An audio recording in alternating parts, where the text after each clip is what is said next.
Baiklah, pada kesempatan yang berbahagia ini kita akan mendengarkan lagu pujian yang akan dibawakan oleh Kuartet Dolok Saribu. Waktu dan tempat kami persilakan.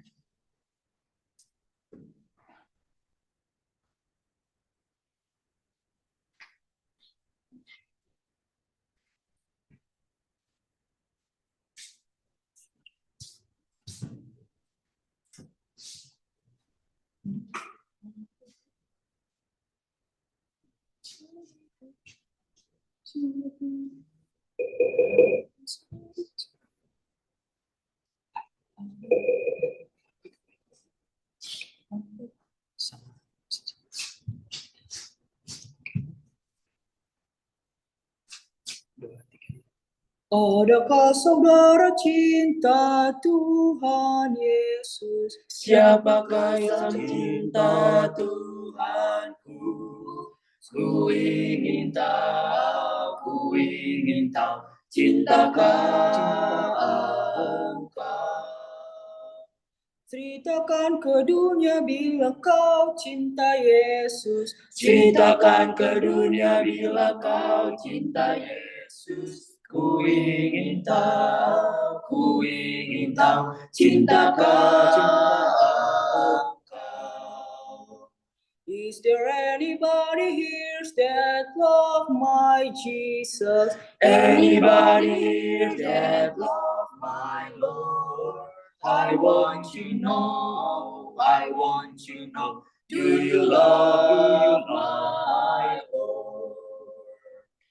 I want to know, do you love my Lord? Yes.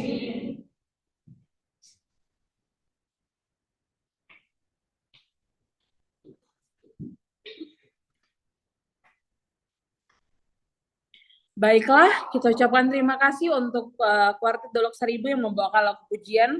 Biarlah ini mengangkat iman kerohanian kita lebih dekat kepada Tuhan. Pada kesempatan yang baik ini kita siapkan hati dan pikiran kita sebelum mendengarkan firman yang dibawakan oleh Bapak W. Marbun. Kita sama-sama berdiri dan menyanyikan lagu tema kita, lagu Sion nomor Marilah Orang Berdesah, hanya di ayat 3 saja.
Kita berdoa. Ya Tuhan Allah Maha Besar, Maha Pengasih, yang kami sembah, yang berada dalam keadaan surga. Terima kasih Tuhan atas penyertaan-Mu kepada masing-masing kami, bisa hadir di Kabah-Mu ini tanpa kekurangan satu apapun. Dalam surga, hamba-Mu akan membawakan firman pada malam hari ini, malam keempat. Urapi hamba-Mu, agar hamba-Mu berkata-kata sesuai dengan kehendak. Terpuji nama-Mu Tuhan, kehendak-Mu yang jadi atas kami syukur dan kami ucap syukur. Amin.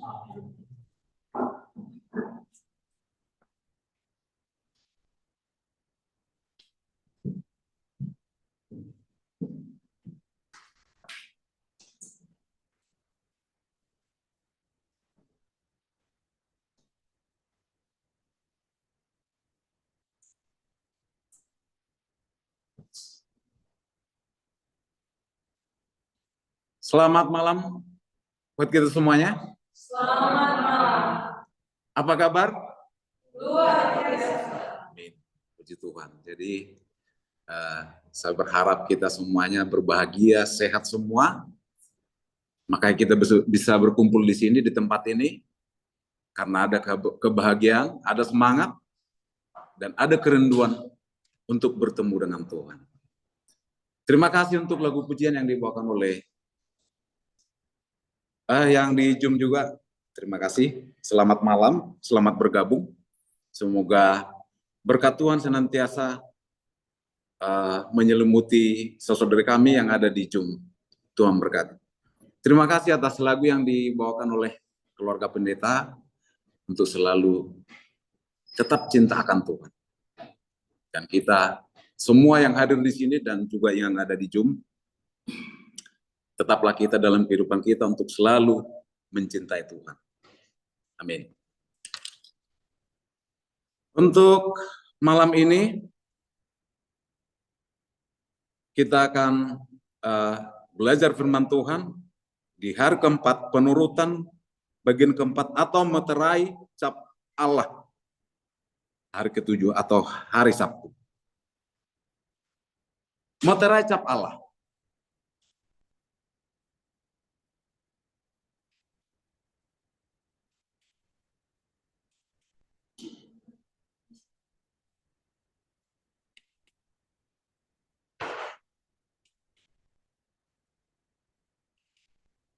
Meterai cap Allah.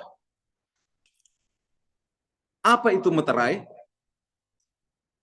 Menurut Kamus Bahasa Indonesia, KBBI, meterai adalah cap tanda berupa gambar yang tercantum dalam kertas atau terukir pada kayu, besi, dan sebagainya. Fungsi meterai adalah sebagai cap tanda atau segel yang menunjukkan pembayaran pajak atau atas suatu dokumen. 2. Bukti legalitas dan bisa digunakan sebagai alat bukti di pengadilan. Menunjukkan kepada pemilik kepemilikan dan otoritas. Apa meterai Allah? Hukum keempat dari 10 hukum itulah yang mengandung meterai dari pemberi hukum yang agung itu, Khalik langit dan bumi. Kita sama-sama membacakan Kejadian 2:1. Demikianlah diselesaikan langit dan bumi dan segala isinya. Ayat 2. Ketika Allah pada hari ketujuh telah menyelesaikan pekerjaan yang dibuatnya itu, berhentilah ia pada hari ketujuh dari segala pekerjaan yang telah dibuatnya itu. Ayat 3. Lalu Allah memberkati dan menguduskannya. Hari itulah berhenti dari pekerjaan penciptaan yang dibuatnya itu. Jadi, saudara-saudari yang terkasih dalam Tuhan, meterai di bumi atau meterai dari Allah, fungsinya nggak jauh beda. Meterai di bumi dipergunakan sesuatu yang penting. Contohnya, untuk transaksi jual beli rumah harus ada meterai. Bahwasanya meterai itu sah. Siapa yang menjadi pemiliknya? Sama halnya dengan meterai yang dari Allah. Kalau meterai dari Allah, siapa kita sebenarnya? Apakah milik Allah atau milik setan? Jadi kita bisa merasakan atau kita ini sebenarnya berada di berada di lingkungan Tuhan atau berada di luar lingkungan Tuhan. Kita bisa merasakan itu. Dan kita bisa menilai hidup kita apakah meterai Allah ada di dalam kehidupan kita atau sebaliknya.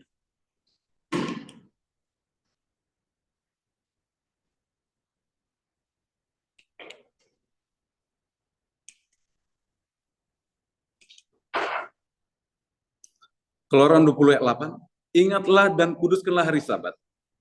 Ayat 9, 6 hari lamanya engkau akan bekerja dan melakukan segala pekerjaan. Ayat 10, tetapi hari ketujuh adalah hari Sabat Tuhan Allahmu. Maka jangan melakukan sesuatu pekerjaan, engkau atau anakmu laki-laki, atau anakmu perempuan, atau hambamu laki-laki, atau hambamu perempuan, atau hewanmu, atau orang asing yang di tempat kediamanmu. Jadi jelas di sini ya, bagaimana mengenai menguduskan hari Sabat itu. Ada hubungannya dengan materi Allah yang diberikan kepada kita. Itu dengan menguduskan hari Sabat. Kita jangan udahlah, perkataan saya menguduskan hari Sabat. Tetapi perbuatan kita tidak menguduskan hari Sabat. Jadi dua-duanya itu harus kita pelihara.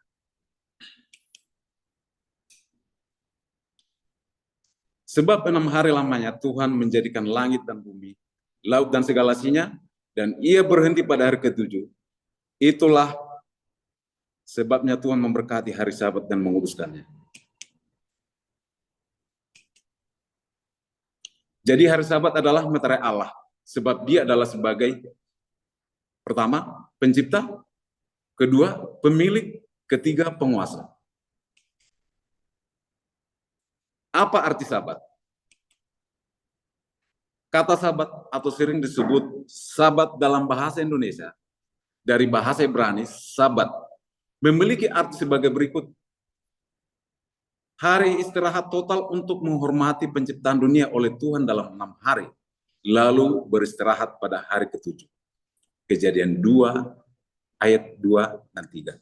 Hari kudus yang diasingkan dari kesibukan duniawi. Yeskiel 17 ayat 22, janganlah membawa barang-barang dari rumahmu keluar pada hari Sabat, dan janganlah lakukan sesuatu pekerjaan.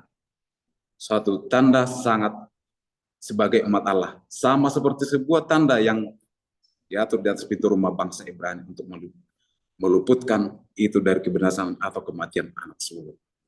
Jadi jelas di sini ya, apa arti Sabat itu? Sabat memiliki arti yang sangat, bahwasanya itu harus kita kuduskan. Ini tidak boleh tawar-menawar. Sabat itu,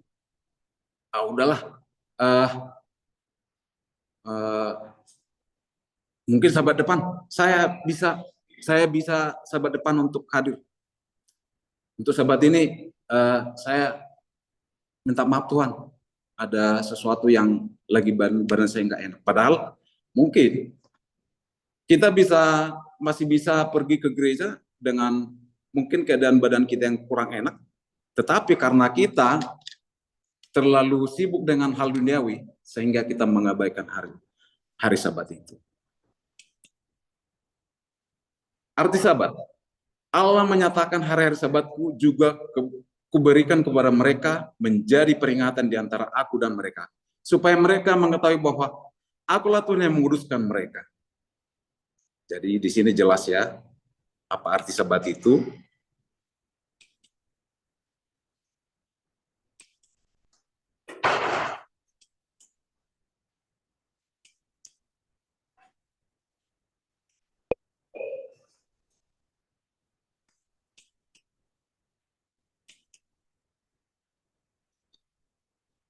Lalu jatuh pada hari apakah hari Sabat? Hari ketujuh.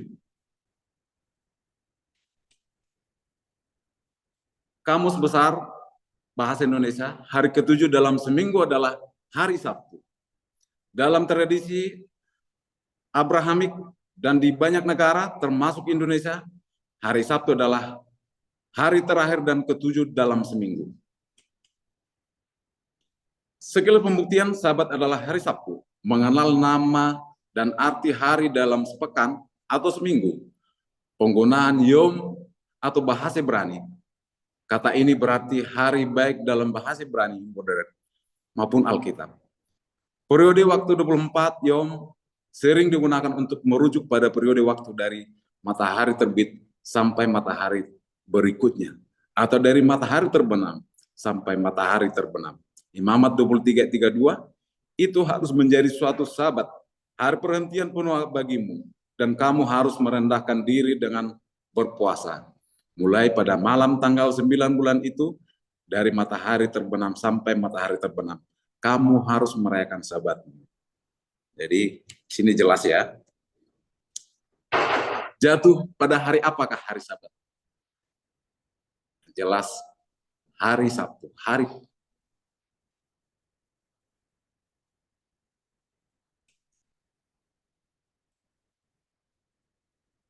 dan bahasa Ibrani pun hari, baik dalam bahasa Ibrani maupun Alkitab sudah menyatakan bahwa hari Sabat itu adalah hari Sabtu, yaitu hari ke-7, hari peristirahatan. Di sini jelas dikatakan dalam Imamat 23:32, itu harus menjadi suatu Sabat, hari perhentian penuh bagimu, dan kamu harus merendahkan diri dengan berpuasa. Jadi kita berpuasa dari matahari terbenam sampai ke matahari terbenam. Jadi kalau saudara-saudari melakukan berpuasa, bukan setengah hari atau bukan 1 hari, tetapi dari matahari terbenam sampai matahari terbenam. Itulah ajaran dari Tuhan Yesus.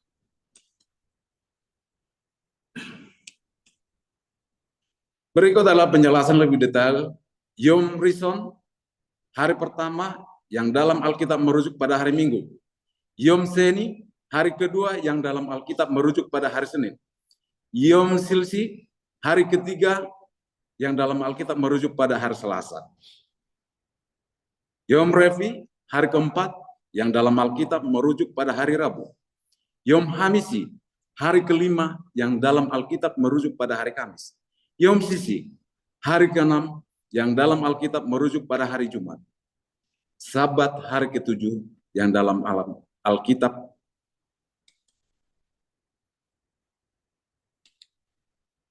Alkitab pada hari Sabtu, dan merupakan hari istirahat dan suci. Jadi di sini sudah jelas disampaikan kepada kita bahwa hari Sabat itu sudah berulang-ulang bahwasanya ayatnya juga sudah banyak mengatakan bahwa hari Sabat itu adalah hari yang suci dan kudus. Dan kesimpulan dari urutan yom atau hari, maka hari ke-7 sebagai hari Sabat adalah hari Sabtu. Sabat hari ke-7 yang dalam Alkitab merujuk pada hari Sabtu dan merupakan hari istirahat dan suci. Bukan Yom Rishon, hari pertama yang dalam Alkitab merujuk pada hari Minggu. Apakah hari ke-7 adalah hanya milik bangsa Israel? Jadi ini perlu kita ketahui. Jadi mungkin saudara kita yang di luar sana menganggap bahwasanya hari Sabat itu hanya milik tertentu. Tetapi Tuhan mengajarkan yang tertulis dalam Imamat 24 ayat 22. Satu hukum berlaku bagi kamu, bagi orang asing, maupun bagi orang Israel asli, sebab akulah Tuhan Allahmu. Satu hukum berlaku untuk semua orang, baik orang Israel maupun pendatang, akulah Tuhan Allahmu. Catatan, orang asing adalah yang bukan orang Israel, ataupun campur. Dengan demikian seluruh isi 10 hukum Taurat bukan untuk bangsa Israel. Jadi di sini jelas dikatakan hari Sabat itu bukan hanya milik golongan atau bangsa Israel, tetapi hari Sabat itu adalah milik kita semua. Saudari yang ada di Zoom, yang mungkin tidak bisa hadir untuk KKR ini. Jadi kita bisa memaknai hari Sabat itu. Ternyata itu adalah milik kita bersama. Akan tetapi, materai Allah adalah yakni salah satu dari isi 10 aturan main surga yang telah dirusak oleh pemikiran manusia itu sendiri. Selain sebuah tradisi yang salah, sebagaimana buah pohon, pengetahuan baik dan jahat yang telah diterima oleh manusia yang pertama itu di Taman Eden. Alkitab tidak pernah mencatat bahwa kekudusan hari ke-7 atau hari Sabat telah diganti dengan kekudusan hari yang pertama dalam mingguan.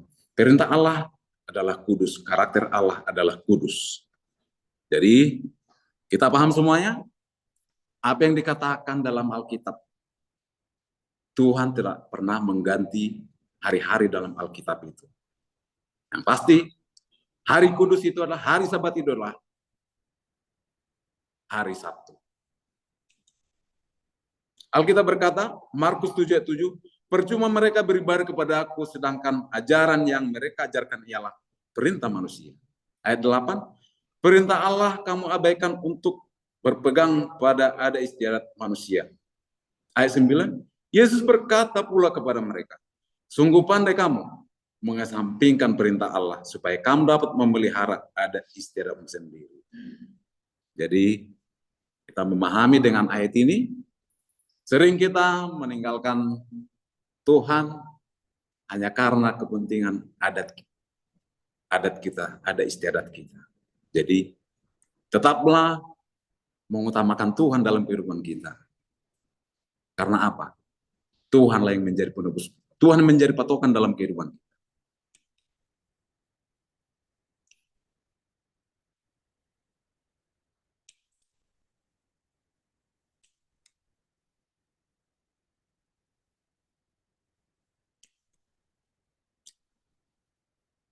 Apakah masih berlaku? Ya, sebagaimana dari 9 isi hukum Taurat lainnya.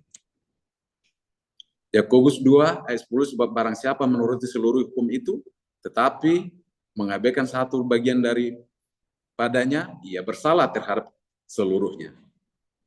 Yakobus 2 ayat 11, sebab ia yang mengatakan jangan berzina, ia mengatakan juga jangan membunuh. Jadi jika kamu tidak berzina tetapi membunuh, maka kamu menjadi pelanggar hukum juga. Jadi jelas ya, 10 hukum itu, 9 kita lakukan, tetapi salah satu dari hukum itu kita langgar, itu sama saja tidak sah di mata Tuhan. Berarti 10 hukum itu harus kita lakukan, baik dan benar. Apakah firman Allah berubah? Apakah hukumnya berubah? Dan apakah juga 10 perintah atau hukum Tauratnya berubah? Matius 5:18, karena aku berkata kepadamu, sesungguhnya selama belum lenyap langit dan bumi ini, satu iota atau satu titik pun tidak akan ditiadakan dari hukum Taurat sebelum semuanya terjadi. Jadi jelas ya, ini berdasarkan Alkitab. Kita membawakan firman ini. Jadi Matius 5:18 mengatakan hukum itu tidak akan pernah ditiadakan selagi masih ada dunia ini. Yesaya 40:8, tetapi sekalipun rumput menjadi kering dan bunga menjadi layu, firman Allah kita tetap kuat untuk selama-lamanya. Mazmur 119 ayat 89, untuk selama-lamanya ya Tuhan, firman tetap teguh di sorga. Ulangan 4 ayat 1, maka sekarang, hai orang Israel, dengarlah ketetapan dan peraturan yang kuajarkan kepadamu untuk dilakukan, supaya kamu hidup dan memasuki serta menduduki negeri yang diberikan kepadamu oleh Tuhan, Allah nenek moyangmu. Ulangan 4 ayat 2, janganlah kamu menambahi apa yang kuperintahkan kepadamu, dan janganlah kamu menguranginya. Dengan demikian kamu berpegang pada perintah Tuhan Allahmu yang kusampaikan kepadamu. Di sini jelas ya, saudari yang ada di gereja maupun di Zoom, jelas dikatakan ulangan 4 ayat 1 dan 4 ayat 2, tidak boleh menambahi, tidak boleh mengurangi. Di sini kita harus hati-hati, harus memahami ini. Perlu kita ulang-ulang ayat ini, supaya kita tidak melangkah, salah jalan. Kita harus ingat ayat ini dengan keras mengatakan, tidak boleh, itu sangat fatal bagi orang yang merubah atau menambahi, mengurangi atau menambahi. Apakah firman Allah berubah? Apakah hukumnya berubah? Dan apakah juga 10 perintah atau hukum Tauratnya berubah? Wahyu 22 ayat 18, aku atau Yohanes murid Yesus bersaksi kepada setiap orang yang mendengar perkataan-perkataan nubuat dari kitab ini. Jika seorang menambahkan sesuatu kepada perkataan-perkataan ini, maka Allah akan menambahkan kepadanya malapetaka yang tertulis di dalam kitab ini. Dan jikalau seorang mengurangkan sesuatu dari perkataan-perkataan dari kitab nubuat ini, maka Allah akan mengambil bagiannya dari pohon kehidupan dan dari kota kudus seperti yang tertulis di dalam kitab ini. Saya membacanya sangat merinding. Mungkin saudara-saudari juga merasakan ayat ini. Bagaimana kalau kita melanggar, mengurangi, atau menambahi, hukumannya sangat berat. Tuhan akan memberikan malapetaka bagi orang yang melakukan penambahan di dalam Alkitab atau mengurangi. Itu tidak boleh. Jelas dikatakan. Bagaimana dengan Yesus perihal hari Sabat? Apa yang dilakukan oleh Yesus? Lukas 4 ayat 16. Ia datang ke Nazaret tempat ia dibesarkan. Dan menurut kebiasaannya, pada hari Sabat ia masuk ke rumah ibadat, lalu berdiri hendak membaca dari Alkitab. Ayat 17, kepadanya diberikan kitab Nabi Yesaya, dan setelah dibukanya, ia menemukan nas, di mana ada tertulis. Lukas 4 ayat 18, Roh Tuhan ada padaku, oleh sebab ia telah mengurapi aku, untuk menyampaikan kabar baik kepada orang-orang miskin. Dan ia telah mengutus aku. Ayat 19, untuk memberitakan pembebasan kepada orang-orang tawanan dan penglihatan bagi orang-orang buta, untuk membebaskan orang-orang yang tertindas, untuk memberitakan tahun rahmat Tuhan telah datang. Kemudian ia menutup kitab itu, memberikannya kembali kepada pejabat, lalu duduk, dan mata semua orang dalam ruangan ibadat itu tertuju kepadanya. Demikianlah yang dilakukan Yesus pada hari Sabat di rumah ibadat Signarum. Jadi waktu Yesus juga di dunia ini, apa yang dilakukannya? Untuk menyampaikan kabar kebenaran itu kepada orang banyak. Tapi hari Sabat itu tetap ditonjolkan kepada orang-orang banyak untuk menguruskan hari Sabat. Yesus berkata, Matius 5 ayat 17, janganlah kamu menyangka bahwa aku datang untuk meniadakan hukum Taurat atau kitab para nabi. Aku datang bukan untuk meniadakan, melainkan untuk menggenapinya. Ayat 18, karena aku berkata kepadamu, sesungguhnya selama belum lenyap langit dan bumi ini, satu otak atau satu titik pun tidak akan ditiadakan dari hukum Taurat sebelum semuanya terjadi. Jadi, kedatangan Tuhan Yesus yang kedua kali bukan mengurangi, tetapi untuk menggenapi. Bukan untuk orang kaya, tetapi untuk semua orang. Untuk orang-orang yang tertindas, untuk orang-orang miskin.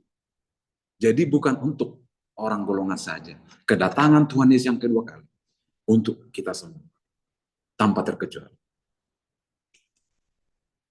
Setelah Yesus terangkat ke surga, apakah kekudusan hari Sabat tetap berlaku? Sebagaimana Paulus menjelajahi daerah-daerah bangsa lain, bukan Yahudi, untuk memberitakan Injil secara konsisten. Di situ dia juga bertemu dengan Yahudi dan bangsa-bangsa bukan Yahudi, dan mengajar mereka tentang Injil Yesus Kristus pada hari Sabat. Kisah Para Rasul 3 merupakan contoh yang sangat tepat. Lalu, kata Paulus dan kawan-kawannya, ayat 13, dari Perga mereka melanjutkan perjalanan mereka, lalu tiba di Antioquia dan Pisidia, dan pada hari Sabat mereka pergi ke rumah ibadat, lalu duduk di situ. Jadi kalau nggak salah ini pendeta apa yang dikatakan di Kisah Para Rasul 13 ini di Asia Tenggara, kalau nggak salah mereka ini melayani di Asia Tenggara. Tetapi dari Asia Tenggara sebenarnya Indonesia masuk Asia Tenggara, tetapi tidak sampai ke Indonesia.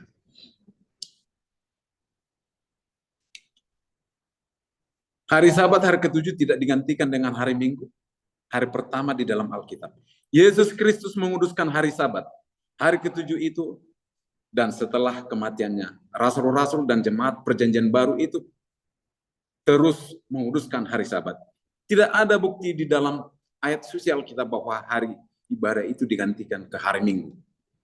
Bagaimana dengan 1 Korintus 16 ayat 1 dan 2 tentang pengumpulan uang bagi orang-orang kudus Hendaklah kamu berbuat sesuai dengan petunjuk-petunjuk yang kuberikan kepada jemaat-jemaat di Galatia.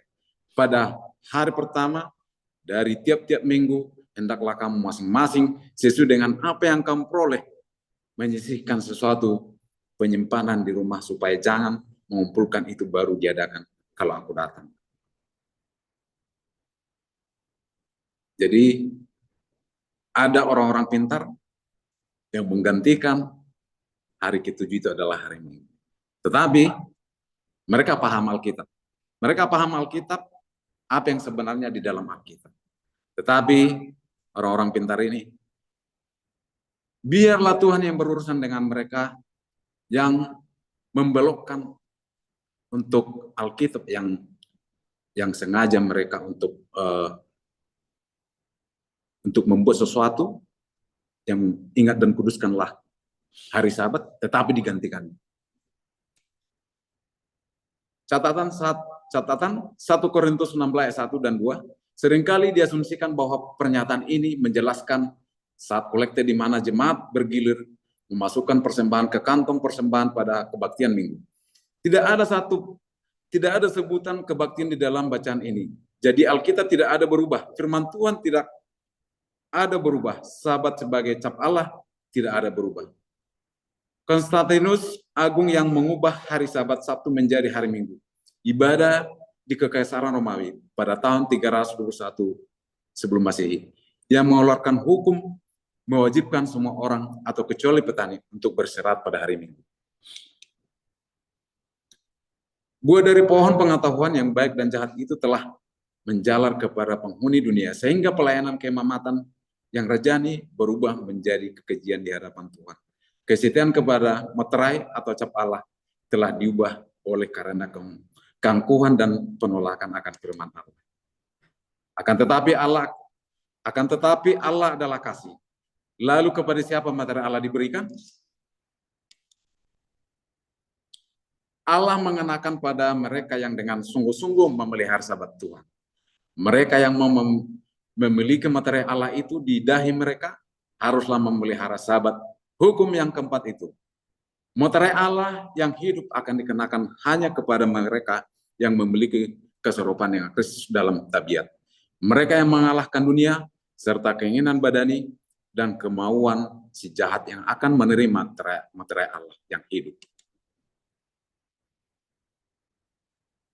Kepada siapa meterai Allah diberikan? Tadi sudah jelas disampaikan di situ. Meterai Allah yang hidup akan dikenakan hanya kepada mereka yang memiliki keserupaan dengan Kristus. Perlu kita ingat. Jadi jangan kita merasa karena kita sudah bergereja, meterai itu akan secara cuma-cuma akan kita dapat. Betul, Tuhan memberikan itu secara cuma-cuma kepada kita. Tetapi jangan salah. Kalau penurutan kita tidak seperti yang diharapkan Tuhan, jangan kita berharap meterai itu akan ada pada diri kita. Tetapi bagi orang yang benar-benar menguduskan apa yang menjadi ajaran Yesus Kristus atau Tuhan Allah. Mereka yang mengalahkan dunia, serta keinginan badani, dan kemauan si jahat yang akan menerima meterai Allah yang hidup.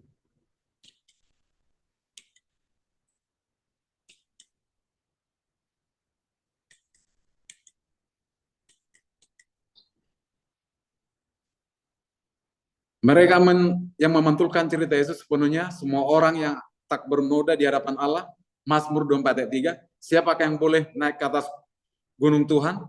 Siapakah yang boleh berdiri di tempatnya yang kudus? Ayat 4, orang yang bersih tangannya dan murni hatinya, hanya yang tidak menyerahkan dirinya kepada penipuan dan yang tidak bersumpah palsu. Mereka yang mengasihi Allah memiliki meterai Allah pada dahi mereka dan melakukan pekerjaan Allah. Catatan, meterai Allah tidak akan pernah dikenakan pada dahi pria atau wanita yang cemar. Meterai itu tidak akan pernah dikenakan pada dahi pria atau wanita yang ambisius dan cinta dunia. Itu tidak akan pernah dikenakan pada dahi kaum pria atau kaum wanita yang berlidah palsu atau berhati penipu. Segera setelah umat Allah dimeteraikan di dahi mereka, dan ini bukan meterai atau tanda yang dapat dilihat, melainkan penetapan dalam kebenaran, baik secara pikiran maupun rohani, sehingga mereka tidak bisa goyah. Pemeliharaan sahabat yang benar adalah pengakuan kepemilikan Allah. Pemeliharaan hari peringatan Tuhan itu, yakni sahabat yang dicanangkan di Taman Firdaus, sahabat hari ke-7 merupakan ujian dari kesetiaan kita terhadap Allah. Imamat yang rajani adalah memelihara sahabat hari ke-7 atau Sabtu sebagai hari yang kudus, adalah tanda kesetiaan kepada Tuhan dan merupakan kunci elemen penting dalam menerima meterai Tuhan. Menyatakan hari ke-7 atau Sabtu sebagai hari istirahat yang kudus untuk mengenang ciptaan Tuhan. Imamat yang rajani adalah menurut akan kesetiaan dan ketaatan kepada yang tidak hanya dilihat sebagai istirahat dari aktivitas dunia, akan tetapi sebagai tanda pembeda umat Allah yang setia di akhir zaman.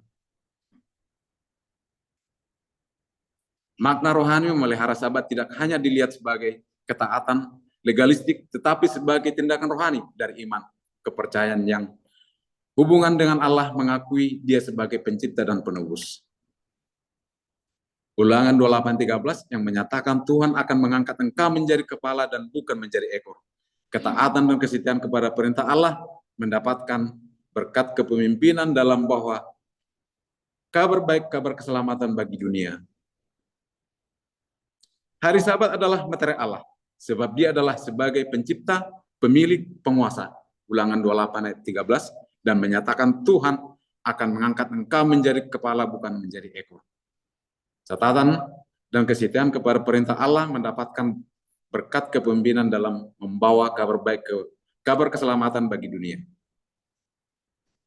Jika engkau rindu akan Tuhan, menjadikan engkau imamat yang rajani dan menjadi perwakilannya memimpin semua orang datang kepada Tuhan, terimalah firman-Nya dengan sukacita dan turut setia lakukan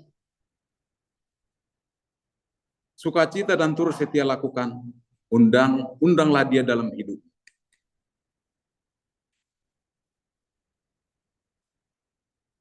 Terima kasih. Firman ini saya bawakan dalam nama Tuhan Yesus. Jadi ada sedikit yang mau saya sampaikan mengenai imamat yang rajani, supaya kita seperti yang dikatakan oleh Alkitab, bahwasanya yang menerima meterai itu bukan orang-orang laki-laki atau perempuan, atau bukan orang-orang yang terlalu mencintai dunia atau harta dunia, tetapi meterai itu Tuhan akan berikan kepada orang-orang yang mau setia kepada Tuhan dan mau memberikan hidupnya seutuhnya kepada Tuhan. Terima kasih, Tuhan berkati.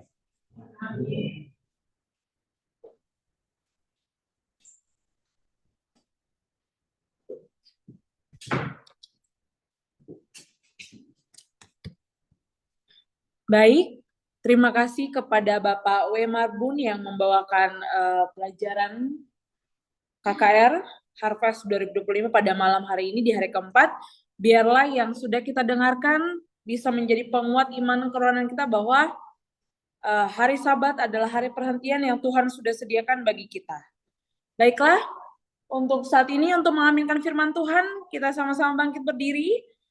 Kita nyanyikan lagu Sion, Ingat Hari Sabat, nomor 347.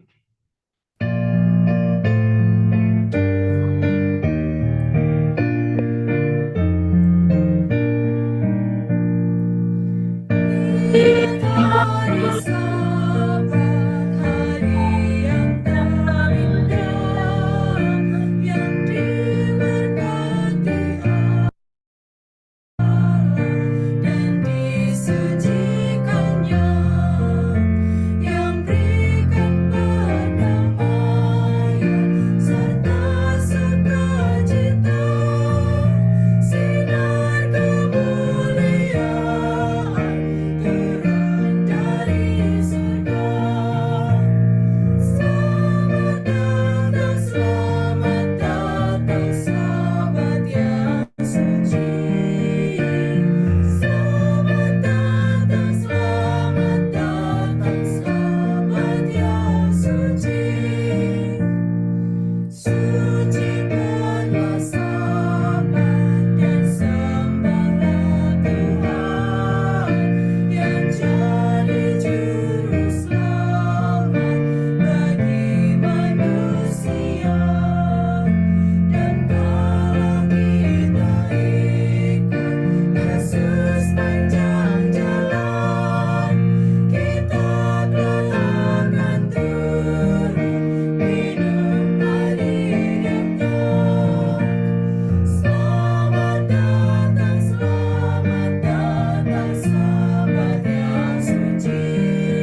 bersatu di dalam doa.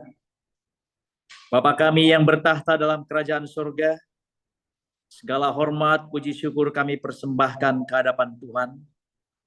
Betapa hati kami sangat bersukacita oleh karena pekabaran pada malam yang keempat ini.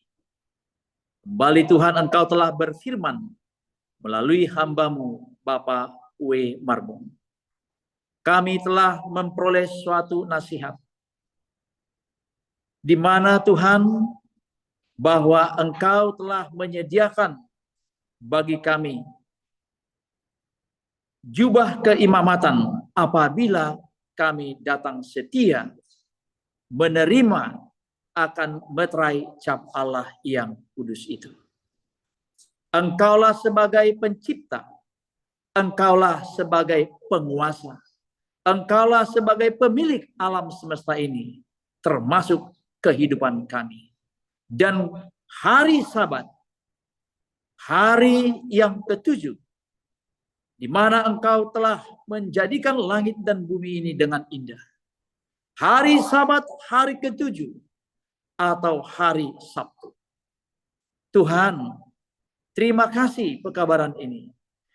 Bila mana Tuhan kami ingin mengenang akan ciptaan-Mu, maka tentulah kami harus menguduskan hari Sabat-Mu.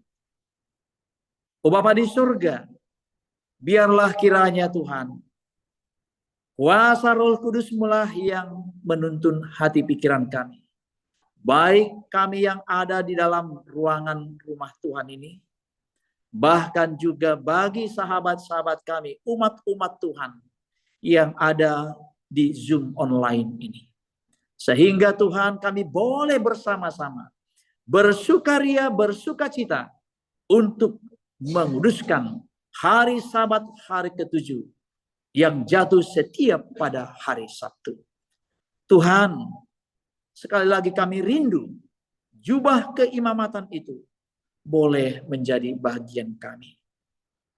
Tolong kami Tuhan, agar kami boleh menyambut pekabaran ini dan boleh kami renungkan siang dan malam, terlebih kami boleh melakukannya. Diberkatilah Bapak W. Marbun ini. Tuhanlah yang memberkati dalam rumah tangga, dalam pekerjaannya, di dalam pelayanannya, sehingga dia boleh merasakan betapa indahnya hidup setia di hadapan Tuhan, sukacita di dalam pelayanan.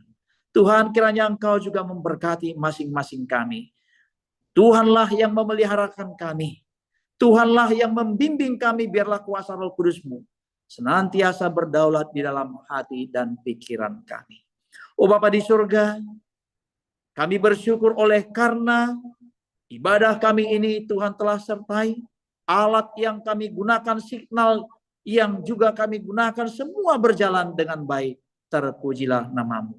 Sebelum kami berpisah dari ruangan ini, bahkan dari ruangan Zoom, Tuhan, bentangkanlah tangan-Mu yang penuh berkat.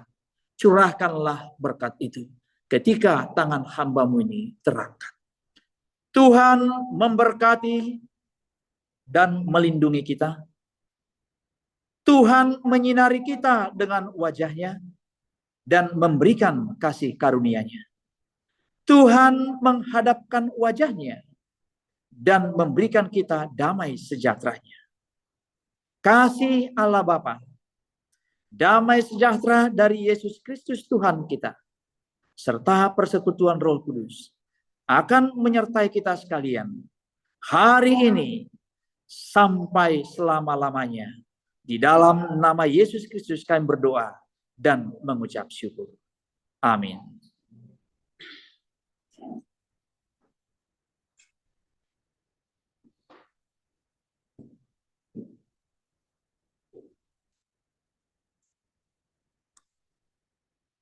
Baiklah, acara perbaktian kita sampai di sini. Kita akan kembali lagi datang ke gereja Sutomo Uki. Bagi saudara-saudari kami yang belum bisa bergabung, tetap bisa join lewat Zoom. Besok hari kelima yang akan dibawakan oleh Bapak Ketua J. Marbun. Ya, ini adalah hari terakhir kita akan mengadakan KKR. setelah nanti penutupan di hari Sabat. Ya, tanggal 9 Mei 2025 untuk nanti MC dibawakan oleh Saudari Roslan Sinaga. Lagu buka, lagu Sion nomor 399, doa buka Ibu Pendeta Asi Tanggang, lagu pujian Muda Mudi Sutomo, lagu tema tetap di 206 ayat 3 saja, dan nanti firman Tuhan dibawakan oleh Bapak J. Marbun, mengikut Yesus dan panggilan. Doa tutup dan doa berkat Bapak Pendeta Dolok Saribu, dan nanti akan ada pengumuman dari MC kita. Baik, demikian rangkaian acara yang akan kita adakan besok. Jadi semua jemaat atau saudara-saudari yang hadir pada malam ini, kita hadir juga untuk di besok Vesper. Baik, terima kasih. Tuhan memberkati. Selamat malam. Sebelum kita keluar, boleh kita yang di Zoom buka kamera, open cam semua. Kita bisa buka kamera dulu biar kita screenshot dulu. Sama yang di jemaat juga ya.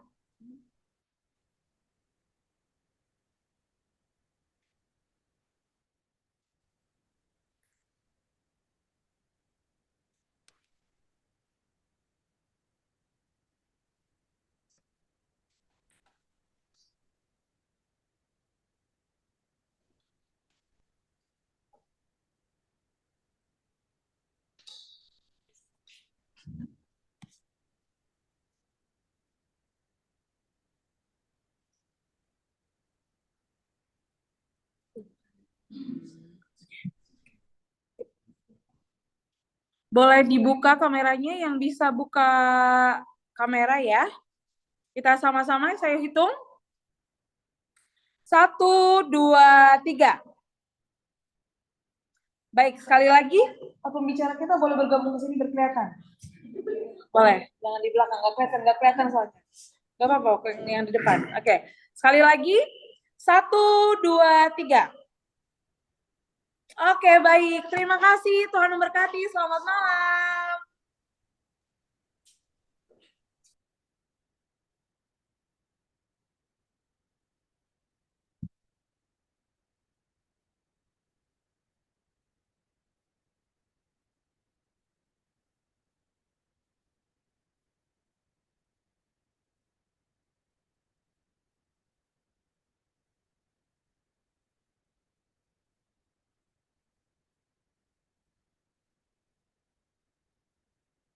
Jadi nyata.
Ku datang ya Bapa dalam kerinduan, memandang keindahan-Mu.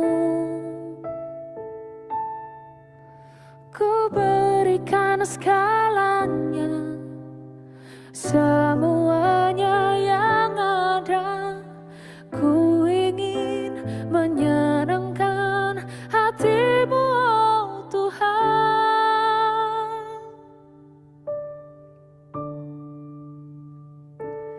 Jadikan aku indah yang Kau pandang mulia, seturut karya-Mu di dalam hidupku. Ajarku berharap hanya kepada-Mu, taat dan setia kepada apa